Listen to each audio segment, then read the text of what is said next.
Wife cheated with our travel guide on our honeymoon and demanded half of everything in our divorce. But she didn't know everything I have is owned by my father and our business. I'm 25 and I just started my first real job a few months ago, working in my family's business. My parents were incredibly supportive, and as their only child, I had always known they trusted me with everything. My life seemed to be on the perfect track. Newly married, a dream honeymoon, and a promising career ahead. My wife and I had recently returned from our honeymoon, a luxurious trip to a tropical paradise. It was a blend of romance and adventure, complete with guided tours, scenic drives, and exotic beaches.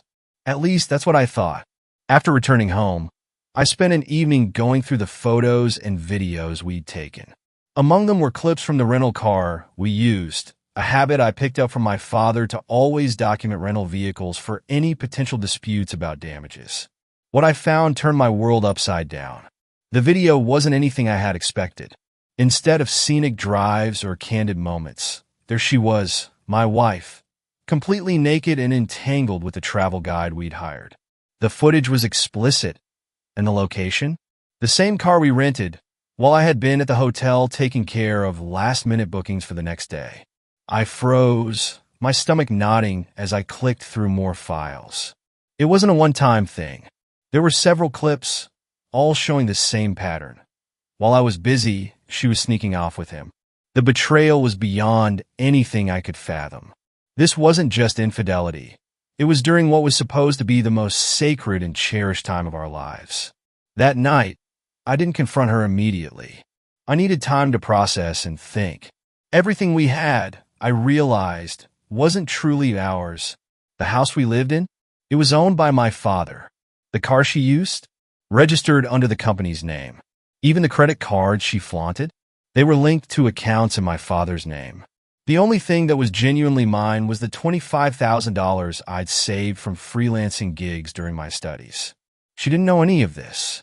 She thought we were building a life together, sharing assets, but the reality was that I hadn't even started earning a formal salary. My parents wanted me to focus on learning the ropes of the family business first. As much as the betrayal stung, I saw an opportunity to expose her for what she was and protect myself in the process. The next day, I began gathering everything I needed. First, I backed up the videos to a secure drive, making multiple copies in case she tried to destroy them. I then consulted a family lawyer who was a close friend of my father. I didn't tell my parents just yet. I wanted a solid plan before involving them. The lawyer assured me that since everything was under my father's name, she had no claim to any of it. In fact, her demand for half of our assets in the event of a divorce would backfire spectacularly. But first, I needed to confront her. That evening, I casually asked her about the honeymoon. "What was your favorite part?" I asked, keeping my tone neutral. She smiled, her face lighting up. "Oh, everything. The beaches, the food, the drives with the guide. It was all amazing." "The guide, huh?" I said, raising an eyebrow. "You seem to really enjoy his company." Her smile faltered. "Well, yeah, he was helpful." "Why?" I didn't answer. Instead, I pulled out my phone and played one of the videos. Her face turned pale as she watched herself on screen. "Care to explain this?" I asked, my voice cold. Her excuses were immediate. "It was a mistake. I didn't mean for it to happen," she cried. "I was drunk, and he took advantage of me." I shook my head. "Don't insult my intelligence. This wasn't a one-time thing. You knew exactly what you were doing." She broke down, sobbing and begging for forgiveness. But her tears did nothing to move me. I told her I wanted a divorce and that she'd be hearing from my lawyer. That's when her demeanor shifted entirely. "You can't do this to me," she screamed. "I gave up everything to be with you. You owe me." "Oh, you," I said, laughing bitterly. "Everything we have isn't even mine. It's my father's. You won't be getting a single cent." Her face twisted with rage. "I'll fight you in court. I'll make sure I get what I deserve." "Go ahead and try," I said, standing firm. "You'll regret it." Little did she know, my father was already in the loop. After consulting with the lawyer, I showed him the videos. He was livid, not just at her betrayal, but at the audacity of her entitlement. He immediately revoked her access to the house and credit cards, and we began the process of legally removing her from everything tied to the family's name. She realized this quickly when her cards were declined, and she was locked out of the house the next day. That's when the threats began. The very next morning, I received a barrage of text messages from her. They ranged from begging for forgiveness to outright threats. One of them read, "If you think you can throw me out like trash, you're wrong. I'll tell everyone about this, and you'll regret it." I wasn't surprised. She had always been manipulative, but this time she was outmatched. Every piece of leverage she thought she had was already countered. Still, I decided to play it smart. I didn't respond to her texts and forwarded them to my lawyer instead. He assured me they'd be useful if she tried to file a frivolous claim in court. Later that day, she tried to storm into my office at the family business. I was in a meeting with my father and a few of the senior staff when the receptionist called to warn me. "She's here, and she's causing a scene," the receptionist whispered. I stepped outside to see her yelling, demanding to speak to me. "You think you can lock me out of my house?" she screamed. "You don't get to make decisions without me." Calmly, I replied, "It's not your house. It's not even my house. Everything you're fighting for doesn't belong to either of us." Her face turned red. "You're lying. I'm your wife. I'm entitled to half." "Let's leave that to the courts to decide," I said, stepping back into the office and signaling security to escort her out. That evening, I sat down with my parents to explain everything. My father, who had always been level-headed, was furious. She thought she could pull this off and walk away with what we've worked for. She has no idea who she's messing with. My mother, though shocked, offered a more compassionate perspective. "You deserve better than this," she said. "We'll make sure she doesn't get away with it." With her full support, I felt more confident than ever. My father's legal team began drafting the divorce papers, ensuring every loophole was closed. Meanwhile, I started gathering any additional evidence that could strengthen my case. As the days went by, her antics grew increasingly desperate. She tried reaching out to mutual friends, spinning the narrative that I was abusive and controlling. Thankfully, most of them knew me well enough to see through her lies. Some even came forward with stories of how she had been bragging about her freedom during our honeymoon, a freedom that, in hindsight, was clearly her affair with the travel guide. Then came her ultimate play. She filed for divorce and demanded half of everything. In her filing, she claimed emotional abuse and financial control, accusing me of denying her access to our assets.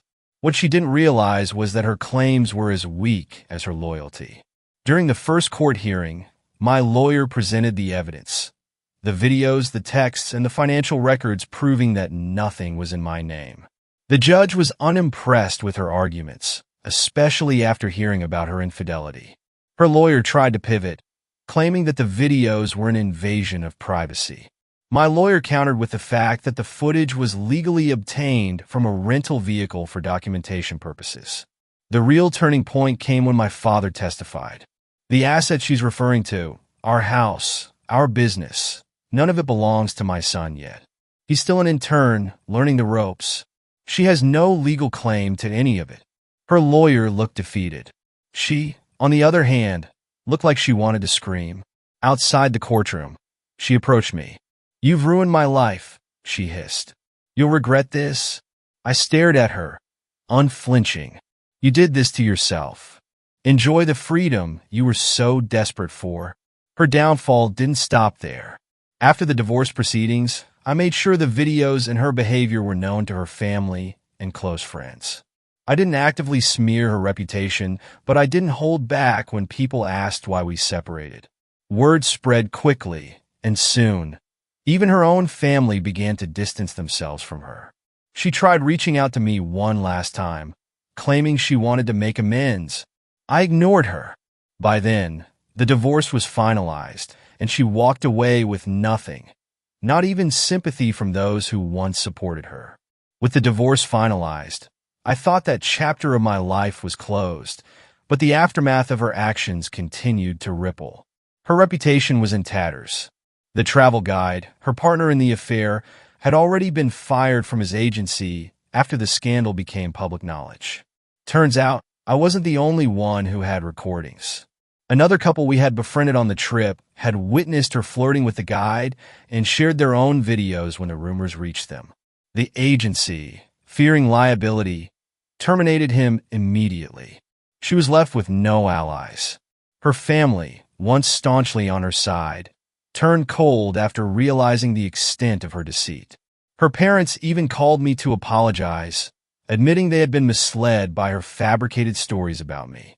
Had we known sooner, we wouldn't have supported her actions, her father said during the call. While I appreciated the sentiment, I made it clear that their apologies didn't change the damage done. As for me, life began returning to normal. My parents, ever supportive, encouraged me to focus on my career. They insisted that I move back into the family home temporarily to regain stability, but I politely declined. I needed space to rebuild my life independently. My father, however, took one final step to ensure my protection. He restructured the family business to place even more of the assets under his direct control. "We'll transfer everything to you in due time," he said. "But for now, let's make sure no one else can ever pull a stunt like this again." Months later, she made one last attempt to worm her way back into my life. She showed up unannounced at the office, looking disheveled and desperate. "I've lost everything," she said, tears streaming down her face. "I don't know where else to go." I didn't even let her finish. "You made your choices," I said, stepping past her. Live with them, security escorted her out, and that was the last time I saw her. Now, a year later, I can finally say I've moved on. I'm thriving in the family business, having earned my first official promotion. The lessons I learned from this ordeal have made me stronger and more discerning in my relationships. Trust is something I no longer take for granted. If there's one takeaway from this story, it's this: entitlement and betrayal have consequences. And sometimes those consequences are poetic justice. If you enjoyed this story, don't forget to subscribe for more tales of karma served cold. Who doesn't love a satisfying dose of justice?